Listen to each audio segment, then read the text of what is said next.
let's kind of ignore this situation going on with my hair. I just hopped out the shower and I realised I've got about 20 minutes to get ready and leave the house, but I really wanted to film this video before I left, so let's ignore this and focus on this, okay?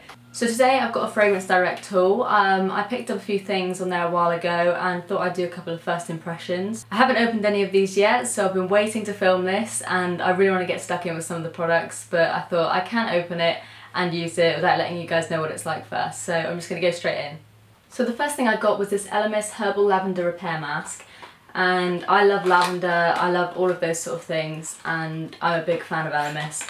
And this is a lot cheaper than obviously a lot of other stores. I'll link down all the prices and all the links for the products below, but let's give it a go. So it comes out like a grey consistency. It seems quite light, it's not overly heavy. Oh, it smells really, really good. Let's see what it is.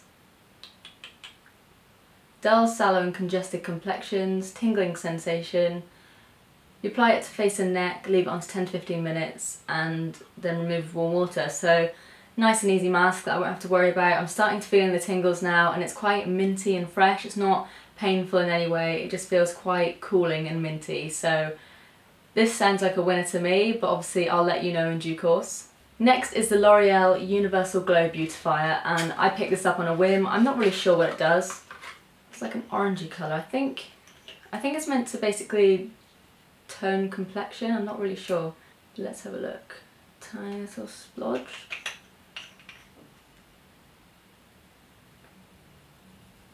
Okay, and you can see the slight colour. I'm not sure if it'll pick up on camera, but I'll try and do a close-up.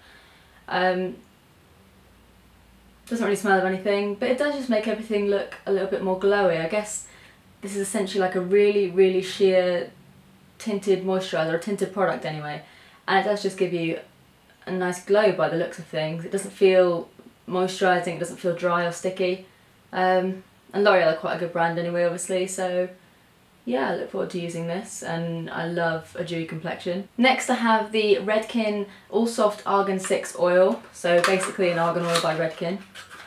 Let's open it up. So a nice sized bottle for an oil. Have to give it the sniff test. Smells really, really good. If something doesn't smell good, I won't put it on me. Well, you know, generally.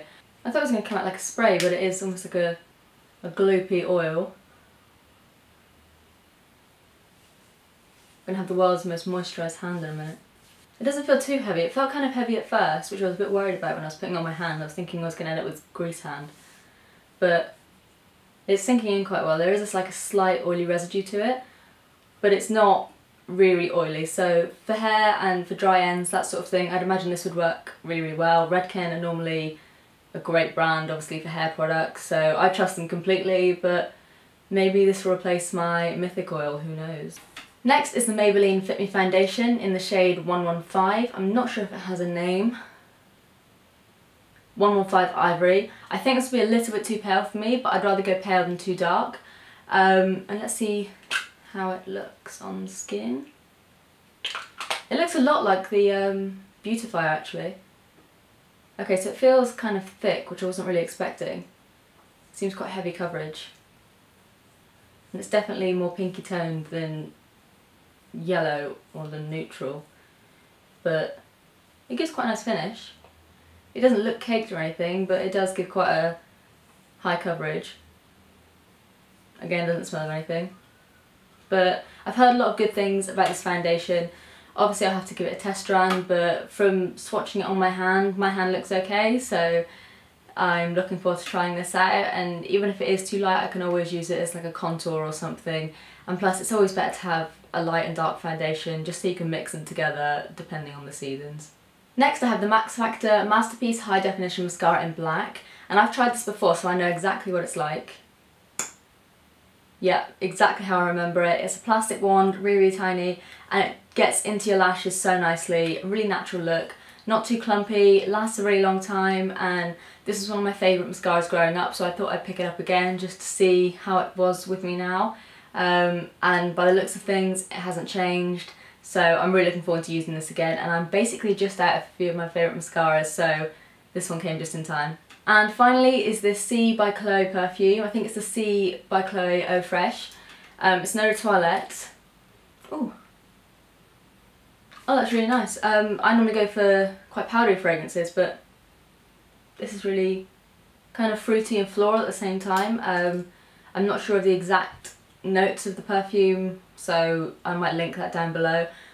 But it's a really nice, inoffensive perfume. I imagine I'll get a lot of use out of it over the summer because a lot of my powdery perfumes are heavier and they are more suited to winter. So it looks like I'm going to be using this mixed with my Estee Lauder Bronze Goddess for the next few months. The Estee Lauder Bronze Goddess is more like a rich scent, whereas this one really is like a light summery scent that I'd wear to the beach or just wear whenever the sun's out. No, I really like that actually. It's not something that I'd normally go for, but I really like it. So I hope you all enjoyed watching this fragrance direct haul. As always, I'll link everything down below in the bottom bar. And if you like this video, please click thumbs up. If you want to see more, please subscribe, and I'll see you all in the next video. Bye!